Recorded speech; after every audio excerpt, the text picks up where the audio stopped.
What's up guys, and welcome to my new series called Training Basics, where I cover all of the essential information you need to know to get started on your lifting journey. Today's episode will tell you everything you need to know about reps. So to make this video simple, I'll first explain what reps even are and why they're important, then I'll talk about how to perform them correctly, including 3 essential rules for perfecting your technique, and finally I'll finish off with tempo, why it makes a difference, and how to utilize it efficiently. So to begin, a rep, short for a repetition, is basically the act of performing one exercise one time. So for example, lifting the weight up during a bicep curl, then lowering it back down. Now, every rep you perform will include these 2 distinct phases, a concentric portion where the muscles shorten or contract, and an eccentric portion where the muscles lengthen or stretch. So going back to the bicep curl, the first part of the movement where you lift the weight up is the concentric phase, because this is where you are flexing or contracting your bicep, causing the muscle fibers to shorten. And the second part of the movement where you lower the weight down is the eccentric phase, because this is where you are stretching your bicep, causing the muscle fibers to lengthen. These 2 phases paired together are what create repetitions, and performing them allows you to undergo what's known as an isotonic contraction, where your muscles change length without any significant change in tension. In other words, your muscles stretch and contract throughout the movement with adequate force being produced the entire time. Now, how exactly does this build muscle? Well, to keep it simple, let's go back to that isotonic contraction. Isotonic simply means equal tension. So as your muscles change length, tension remains relatively constant, like during a bench press. This is the exact opposite of an isometric contraction, like a plank for example, where tension changes as your muscle length remains the same, hence the name isometric or equal length. Therefore, this type of contraction only trains the muscle in one position as opposed to multiple different positions like during an isotonic. And because training a muscle in different positions involves the most muscle fibers, isotonic contractions lead to the greatest muscle hypertrophy. Now, muscle hypertrophy is simply the enlargement of your muscle cell. So your muscles, like all organs of your body, are made up of cells called fibers, and when you undergo resistance training, you are essentially sending a signal to your muscles known as a stimulus, telling those cells to grow and expand in order to get stronger. This stimulus is called a hypertrophic stimulus, since it's the signal sent to promote muscle hypertrophy. Now, in order for this to occur, there's a lot of things that need to happen, but the 2 that I'll touch on in this video that pertain to reps are resistance and range of motion. An adequate resistance simply means utilizing a weight with high relative intensity. So for example, that 50-pound barbell I used during those bicep curls would be considered an adequate resistance, since it is forcing me to use a very high level of intensity in order to complete my reps. And range of motion is basically just the extent to which a joint allows movement. So when we look at that bicep curl, a full range of motion would be the maximum amount of movement my elbow joint can achieve in order to maximally stimulate my bicep. In other words, it's the range between my elbow's fully extended position and fully flexed position, as this is the most movement it's capable of performing. Pairing these 2 together, an adequate resistance and a full range of motion generates the greatest motor unit recruitment, or in other words, it involves the most amount of muscle fibers, and this is what produces the largest hypertrophic stimulus. The actual force that your muscle fibers have to exert in order to elicit this stimulus is called mechanical tension, and all of this together is what drives muscle growth. But that only scratches the surface. There's so much more to talk about, and if you are interested, I do plan on making another more detailed video explaining all of the mechanisms of muscle growth. But for now, all you need to know is that building muscle is fucking confusing, but it's best achieved with isotonic contractions, an adequate resistance, and a full range of motion. So when it comes to actually performing your reps, there's a couple things to keep in mind as opposed to just mindlessly lifting the weight up and down, and the first is your technique. Now, because everyone is different and has different goals in the gym, there's never going to be a universally correct way to perform every single exercise. However, there still are methods you can implement to improve the amount of stimulus an exercise provides. So here are 3 general rules you can follow. Number 1, always make sure that you are controlling the weight with the target muscle and not through the use of momentum or other muscles that shouldn't be involved. For example, when you're doing that bicep curl, you should only really feel it in your biceps, and only your elbow should be flexing. You shouldn't be excessively leaning back or thrusting your hips forward, and you shouldn't be flexing your wrist, as now your forearms are involved, your back and glutes are involved, momentum may be taking over, and there's no longer an adequate stimulus being provided to your biceps. Number 2, always make sure to actively resist the weight down instead of just letting gravity bring it down for you. Again, your muscles are still under a lot of tension during the eccentric, and dropping the weight with no control kind of eliminates all of it. So instead, take your time, control the negative, and really feel your muscle fibers stretch apart at the end. And finally, number 3, always stay within your active range of motion. Yes, using a full range of motion for the most part is beneficial. However, seeking more just for the sake of more isn't always a good thing. For example, going too deep in a squat can be disadvantageous if your lower back begins to round, since lifting with your pelvis in this position places unnecessary stress on your lumbar spine. Similarly, going too far back in a chest fly is also counterproductive, since this causes your shoulders to roll forward, placing unnecessary stress on them with, again, no added benefit. So yes, range of motion is important, but if it's causing you pain or discomfort, it's probably outside of your body's capability. So those are my my 3 general rules for perfecting your technique, and they all kind of tie into the second thing to keep in mind as you perform your reps, your tempo. This is basically the speed at which you perform both the concentric and eccentric, as well as the act of changing between the two. Now, all 3 of these components, the way up, the way down, and those 2 brief pauses in between,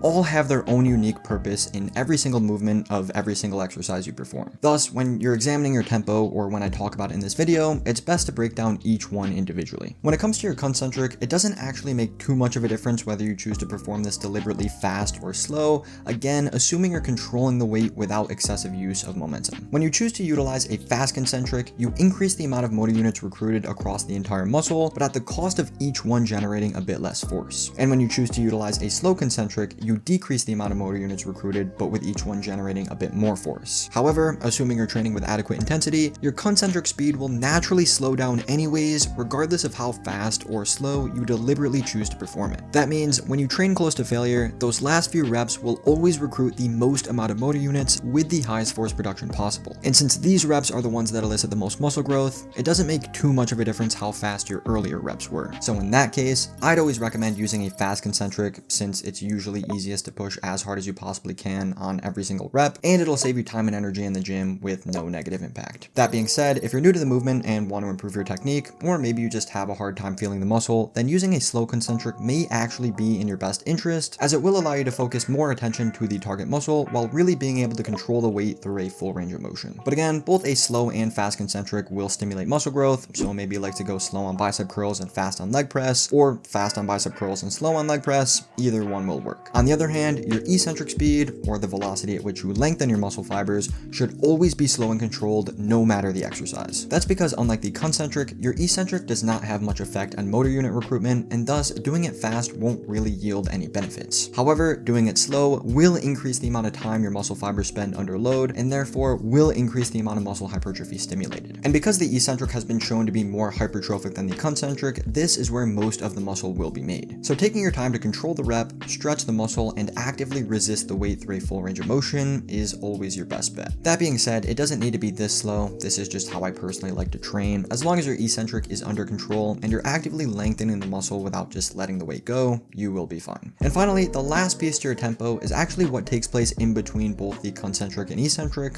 or in other words, the change in direction. Even though it only lasts for a brief second, it's actually extremely important for hypertrophy to ensure that the target muscle is being stimulated effectively. So for example, you'll often see people doing calf raises where they're kind of just bouncing out of the bottom, not really controlling the change in direction. And what this does is actually utilize your Achilles tendon instead of actually working your calf. Your Achilles tendon, or the tissue that connects your calf to your heel, has one of the strongest stretch reflexes out of any part of your body. And when you spring yourself up without any control, your calf just isn't going to be able to contract, since the Achilles will do most of the work. So in that case, it's extremely important to pause at the bottom, typically for 1 to 3 seconds, to remove any of that momentum and avoid your Achilles from taking over. Additionally, I would also recommend pausing at the top for another 1 to 3 seconds, somewhat for the same reason, to ensure that you're able to control the weight up with your calf and not momentum. Now obviously, not all tendons in your body have this insanely strong stretch reflex, however, the same concepts still do apply. For example, if you're doing a bench press or shoulder press, don't just drop the weight down hoping to generate enough momentum at the bottom to spring it back up. Take a second, dissipate that momentum, and actually use the muscle fibers in your chest or shoulders to lift the weight. That way, you're actually benefiting from the movement in order to build muscle, and not just your ego. And with that, we've pretty much covered everything you need to know about reps, including 2 key components to keep in mind as you perform them: your technique and tempo. Now, one quick thing to note before I end this video is that regardless of how close you are to muscular failure, you should always try your absolute best to make every rep as meaningful as possible. In other words, your last rep should always utilize the exact same technique and tempo as your first, with the only exception being the speed of your concentric. Obviously, there should be some visible struggle on those last couple of reps, and maybe that means your form gets a little wobbly. That's perfectly fine. Just make sure it isn't excessive and you're actually making a genuine attempt to minimize as much form breakdown as possible. So that wraps up reps. Obviously, there's plenty more to talk about, including how many you should be doing, how close they should be to failure, and tons of other concepts like sets, volume, intensity, and so on. So if that is something you would like to see me discuss, feel free to leave a like, comment, and subscribe to show your support. And as always, I'll see you guys next time.